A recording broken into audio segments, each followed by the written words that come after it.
Dependent origination म्हणजेच प्रत्युत्त समुत्पाद. निसर्गातील सर्व घटक हे एकमेकांवर अवलंबून असतात आणि जर एखादी मोठी घटना व्हायची असेल तर हे सर्व घटक एकत्र येणे आवश्यक असते. बुद्ध धर्मातील सुत्त पिटक या ग्रंथ भांडारातील सुत्त निकाय याच्यामध्ये प्रत्युत्त समुत्पाद याचे निरूपण केलेले आहे. मित्रांनो, भारतीय समाज जीवनावरती हे जे मोठे बदल झालेले आहे ते आपण प्रत्युत्त समुत्पाद याच्या अंतर्गत येतात असे मानूया. हजारो वर्षापासून चालत आलेली पतीच्या निधनानंतर चितेवर पत्नीला जिवंत जाळणे, अस्पृश्यता पालन करणे या धार्मिक कुरीतींची समाप्ती तसेच अखंड संघर्षानंतर भारत देशाला स्वातंत्र्य मिळणे या भारतीय लोकांच्या जीवनावरती परिणाम करणारे हे मोठे बदल आपण पाहिलेले आहेत.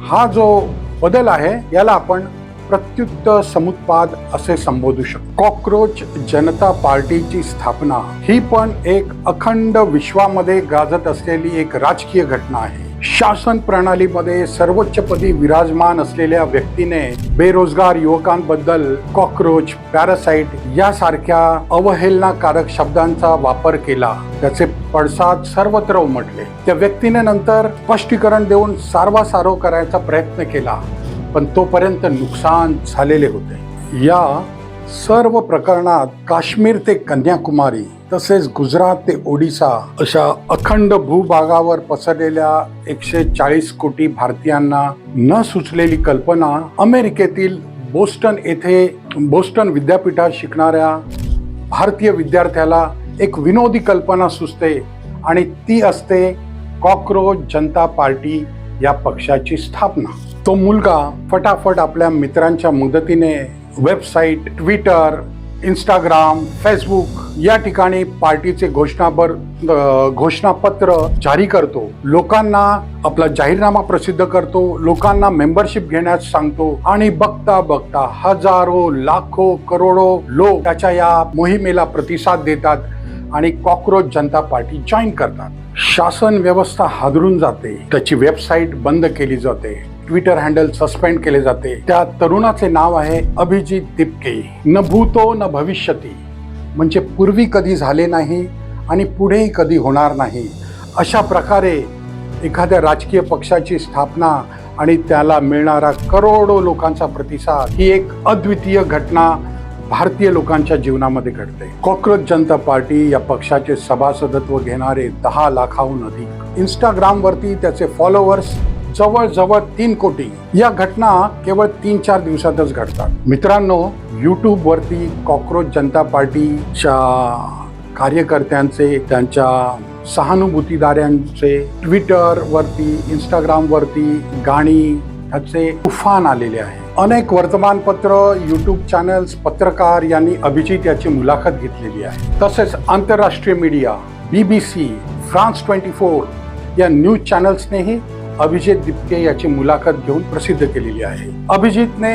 स्पष्ट केलेले आहे की त्याचा पक्ष हा लोकशाही मानणारा, घटनेवर विश्वास असणारा आहे आणि तो हिंसाचाराचे कुठल्याही प्रकारे समर्थन करत नाही. अभिजित दिपके याला एवढा प्रतिसाद का मिळत आहे याची कारण शोधायचा जर आपण प्रयत्न केला तर सर्वात प्रथम जे कारण आहे ते नीट एक्झाम मधील पेपर लीक, त्याच्यानंतर CBSE पेपर लीक ह्या गोष्टीमुळे नैराश्य आलेल्या काही तरुणांच्या आत्महत्या हे एक कारण आहे. इमोरल अर्थात नीतिभ्रष्ट राजकारण म्हणजे निवडणूक यंत्रावरती लोकांचा अविश्वास, मतदार यादीवरती लोकांचा अविश्वास आणि हे सगळं झाल्यानंतर ही सगळी हर्डल्स पार केल्यानंतर प्रत्यक्ष मतदान झाल्यानंतर होणारी घटना म्हणजे ज्या उमेदवाराला लोकांनी मत दिलेली असेल, हजारो लाखो लोक त्या उमेदवाराला मत देतात आणि त्याच्यानंतर तो उमेदवार उठून दुसऱ्या पार्टीत निघून जातो सरळ.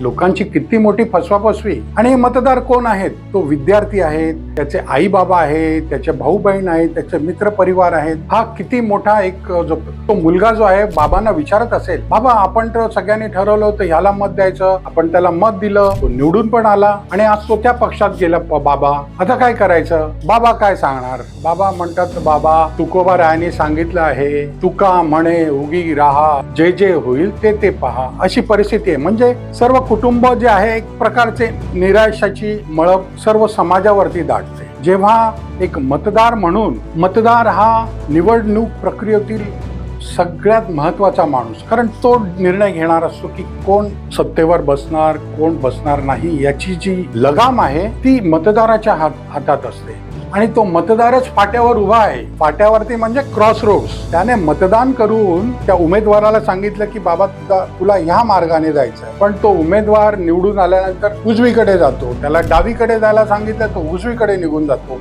आणि जो मतदार आहे तो हतबल होऊन बघत राहतो. तर ह्या सगळे नैराश्याच्या गोष्टी आहेत, हे आपण समजून घ्या. समाजावरती त्याचा अनिष्ट परिणाम होत असतो. जरी कोणी वैयक्तिक बोलचालमध्ये व्यक्त करत असतील आपल्या मित्रांकडे, परंतु एक ग्रँड इफेक्ट हा समाजावरती होत असतो आणि तो निराशावादी असतो. अशा प्रकारे निराश झालेली जी जनता आहे त्याच्यामध्ये विद्यार्थी हा आतापर्यंत एवढा ऍक्टिव्ह नव्हता आणि जे मतदार म्हणून जेव्हा त्याच्या समोर ह्या गोष्टी येतात त्यावेळी तो निराश होतो.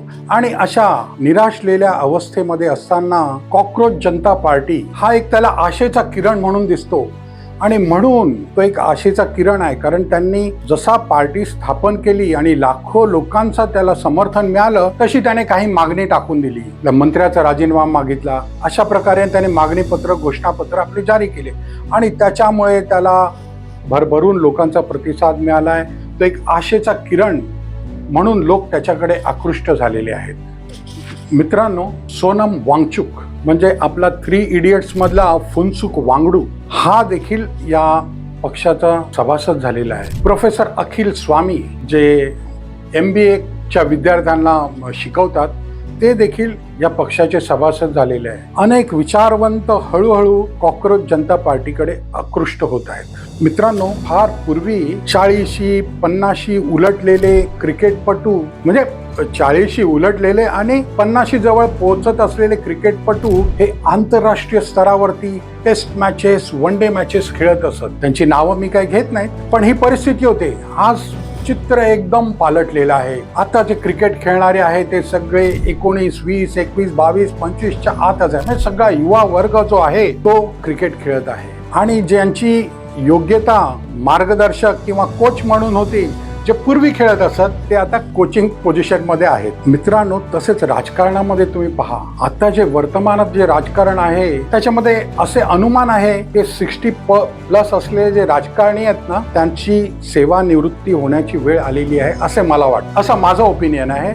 आणि लवकरच या जागा तरुण घेतील, कारण तरुण आता जागरूक झालेला आहे. त्यांच्याकडे नव्या उमेदीने, नव्या आशेने तो कामाला लागलेला आहे आणि ह्या तमाम जागांवरती तुम्हाला तरुणांची संख्या दिसेल असं मला वाटतंय. मला वाटते येथील राजकारणात तो क्षण आलेला आहे. घराणेशाही नष्ट होणार आहे आणि लवकरच तरुणांचे राज्य येणार आहे. हे सगळं होण्यासाठी कॉकरोच जनता पार्टी यशस्वी होणे गरजेचे आहे. Let us hope. जय cockroach Janta party. I support. You also